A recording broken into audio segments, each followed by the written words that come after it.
Hello friend, welcome back to my YouTube channel Mampi রান্নাঘর। তো আজকে দেখো সম্পূর্ণ নতুন ধরনের একটা চিকেন রেসিপি বানাচ্ছি। তো কীভাবে বানাই দেখতে থাকো। প্রথমে দেখো আমি 400 কি 500 গ্রাম মতো চিকেন নিয়ে নিয়েছি। এবার কিছুটা দই মিক্সির জারে ফাটিয়ে নিয়েছি। সেই মিক্সির জারে দইটা আমি এর মধ্যে দিয়ে দিলাম। এবার দেখো আমি কয়েকটা চিংড়ি মাছ, প্রায় 8-10টার মতো চিংড়ি মাছ, সেটা বেটেছিলাম মিক্সিতে। সেই বাটাটাও দিয়ে দিলাম, চিংড়ি মাছ বাটাটা। এবার একটা লেবুর একদম অর্ধেকটা চিপে দিয়ে দিলাম। খুব বেশি লাগবে না, কারণ এতে যে দই দেওয়া হয়েছে তাই লেবুটা খুব বেশি লাগবে না, অল্প একটু জাস্ট দিলাম। তো দেখতেই পাচ্ছ। এবার দেখো আমি কিছুটা কয়েকটা রসুন, কয়েকটা কাঁচা লঙ্কা আর 1 ইঞ্চি আদা, ওটাও মিক্সিতে বেটে রেখেছিলাম, সেটাও দিয়ে দিলাম। এবার সামান্য পরিমাণে আমি কাশ্মীরি গোল লঙ্কা সেটাও দিয়ে দিচ্ছি। দেখতেই পাচ্ছ, এটা কিন্তু একটু ঝাল ঝাল বেশি হবে, আর রঙটাও যাতে ভালো আসে তার জন্য এটা কিন্তু বেশি করে দিলাম।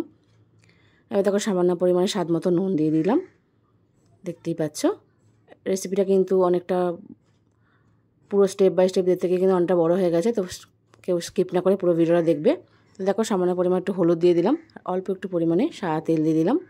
ব্যাস, এতে আর তেমন কিছু দেওয়া নেই। এবার সব কিছু আমি একসাথে ভালো করে মিশিয়ে নেব। দেখতেই পাচ্ছি, এভাবে মিশিয়ে নিতে হবে। তো মিশিয়ে নিয়ে যার যেরকম হাতে সময় থাকবে সেরকম রেখে দেবে। আমি 15 মিনিটের মতো রেখেছি। তো 15 মিনিট আমি ফ্রিজে রেখে দিয়েছিলাম। 15 মিনিট পরে দেখো, এবার আমি একটা শুকনো কড়াইয়ের মধ্যে কয়েকটা তেজপাতা, কয়েকটা শুকনো লঙ্কা, গোটা গরম মশলা সব একসাথে একটু সামান্য ভেজে নেবো। খুব বেশি লাল করে ভাজবো না, পোড়াবো না, অল্প একটু ভেজে নিয়ে নামিয়ে নেবো। কেন খুব বেশি মশলা ভাজলে কিন্তু পুড়ে যাবে, কালো হয়ে যাবে। তো জাস্ট হালকা একটু সেঁকে নিয়েই মিক্সিং জারের মধ্যে আমি এটা গুঁড়িয়ে নেবো, একদম মিহি পেস্ট করে নেবো। দেখো মিক্সিং জারে আমি গুঁড়িয়ে নিয়েছি। এবার ওই তেলের মধ্যেই আমি কয়েকটা আলু ভেজে নেবো। দেখো আলুগুলোকে কিন্তু এরকম গোল গোলভাবে দিতে হবে, বড় বড়, বেশি বড় দেবে না, বেশি ছোটও দেবে না, এই সাইজটা দেবে। তো দেখো তার মধ্যে আমি একটু সামান্য পরিমাণে হলুদ আর অল্প একটু পরিমাণে নুন দিয়ে দিচ্ছি। দিয়ে দেখো লাল লাল করে এপাট ওপর করে ভেজে নেবো। একটু বেশি করে লাল করে ভাজতে হবে, কারণ যেহেতু আলুটা তরকারির মধ্যেই সেদ্ধ হবে কিন্তু, তাই যেহেতু গোটা আলু সেদ্ধ হতে সময় লাগে, তাই একটু বেশি ভেজে নিলে কিন্তু সেদ্ধ হতে খুব তাড়াতাড়ি হয়ে যাবে।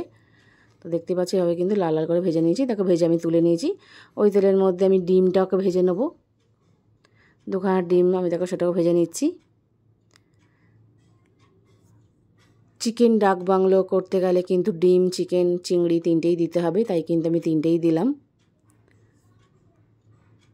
তো দেখো ডিম আর আলু সব ভাজা হয়ে গেছে। এবার আমি ওই তেলের মধ্যেই কয়েকটা পেঁয়াজ কুচি রেখেছিলাম, সেই পেঁয়াজটাও দিয়ে দিলাম। চিকেন ডাক বাংলো তোমরা অনেকেই নাম শুনেছো, তো এভাবে বানিয়ে দেখো, অবশ্যই খুব দারুণ কিন্তু খেতে লাগবে। তো রেসিপিটা পুরোটা দেখো, স্কিপ করো না, তাহলে ভিডিওটা পুরোটা দেখাতে দেখাতে কিন্তু অনেকটা বড় লং হয়ে গেছে, তাই কেউ স্কিপ না করে পুরো ভিডিওটা দেখার অনুরোধ রইল। দেখো পেঁয়াজটা যে হালকা করে ভাজা হয়ে যাওয়ার পরে আমি যে মাংসটা ম্যারিনেট করে রেখেছিলাম সেই মাংসটাও কিন্তু আমি এর মধ্যে দিয়ে দিলাম। দিয়ে ভালো করে কিন্তু পেঁয়াজটার সাথে মিশিয়ে নিচ্ছি, দেখতেই পাচ্ছ। এবার দেখো যে আলুগুলো ভেজে রেখেছিলাম সেই আলুগুলো এই পর্যায়ে দিয়ে দিলাম, কারণ আলুও কিন্তু একদম সেদ্ধ নেই, তাই আলুটা কিন্তু মশলাটার সাথেই সেদ্ধ করে নিতে হবে।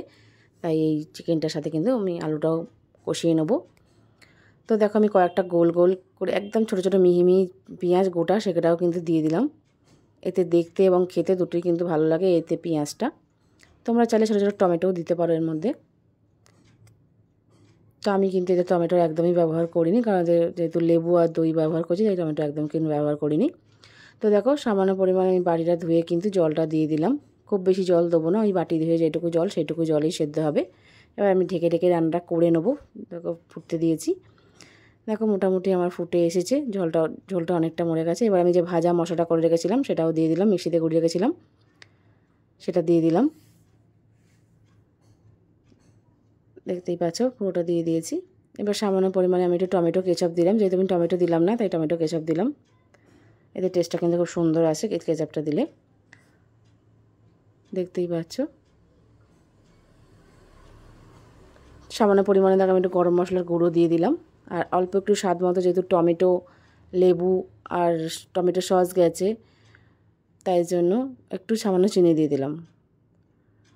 টমেটো সস, দই, লেবু যেহেতু গেছে তাই জন্য একটু চিনি দিয়ে দিলাম, যাতে স্বাদটা ব্যালেন্স হওয়ার জন্য। তো দেখো কয়েকটা আমি কাঁচা লঙ্কাও দিয়ে দিলাম ওপর থেকে, আর ডিমটা যে ভেজে রেখেছিলাম ডিমটাও কিন্তু দিয়ে দিলাম।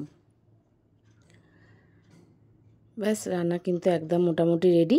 আর অল্প একটু আমি ওপর থেকে কাসুরি মেথি দিয়ে দেবো, দিলেই আমার রান্না কিন্তু একদম কমপ্লিট।